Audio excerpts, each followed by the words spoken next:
Now, instead of sending each track to a specific surround output, let's use surround panning. I've already assigned these tracks to a surround bus by simply clicking in the output routing for the channels and selecting 5.1. Notice the panner looks a little different now.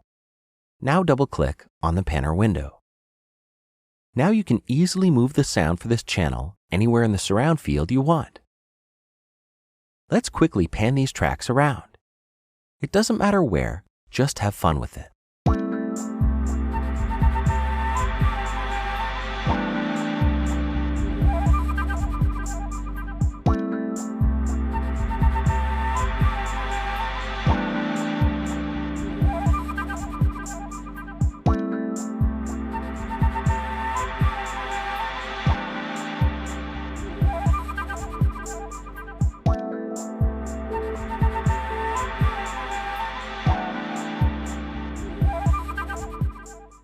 Now we need this bass channel to go to the LFE speaker.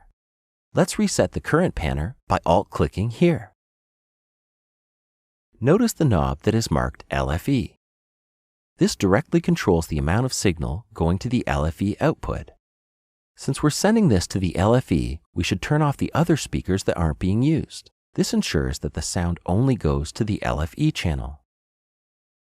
Alt-click to disable a speaker. You can tell it's disabled because it's transparent with an almost invisible outline.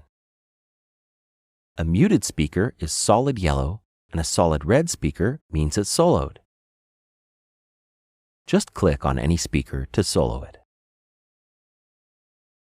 You can also adjust the LFE amount by clicking and dragging on this slider in the mixer. It's easier to see if I have a panner on top.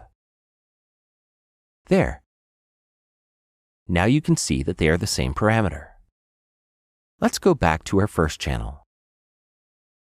There are many different ways to view and control the Surround Panner V5 for each channel. The first positional mode is the standard positional mode. You've already used this a few minutes ago. No restrictions apply to this setting. You'll see what I mean in a second. The next mode is Fine Scale. This is kind of like when you hold down Shift and move a fader on the mixer. Every movement is smoother because it changes the scale of the mouse movement. The next mode only allows you to move the position horizontally. This is what I meant by restrictions. No matter where you move the mouse, it only affects the horizontal positioning. The next mode does the same for vertical movement. The next two modes allow for diagonal movement only. You kind of have to try it to understand it. The first mode allows for diagonal movement from the bottom left to the top right. The second goes from top left to bottom right. The last mode makes the location points jump to the positioning tab. You can see that if I adjust these positions here and then select the Jump to Positioning handle mode, the location points jump to the top of the window.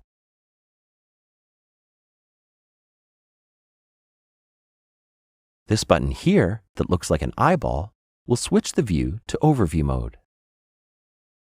Sometimes you're positioning the sound outside of the immediate grid. To get a better view of your work and the ghost image you are creating outside of the grid, enable this mode. The width and depth can control how open or closed the panning range can be. Set this number high for full open positioning across the entire sound field. The three divergence controls determine the attenuation curve used when positioning the x-axis in the front, the y-axis for front and rear, and the x-axis for the back.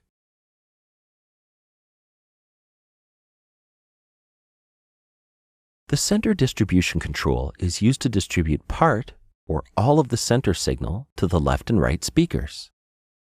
The next two knobs can be used for front and rear and left and right positioning. While you can do this easily in the graph above, down here you can see a number value for your entry so you can easily remember a setting. The next three controls are all about signal rotation.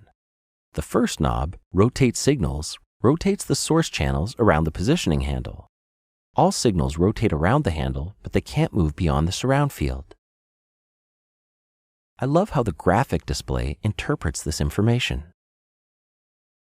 The Orbit control is the main control for rotating the sound source around the surround field. This can be a fun parameter to automate for real crazy surround effects. This last button allows you to control the left and right positioning independently.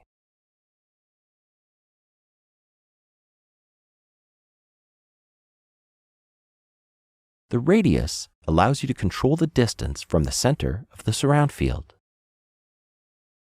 Remember, if you're unhappy with the results, click Alt and this button to reset the panning. While Surround Sound Panner V5 may seem confusing to those who are used to the old Surround Panner, the new interface has more immediate controls available and a better workspace to adjust your surround panning.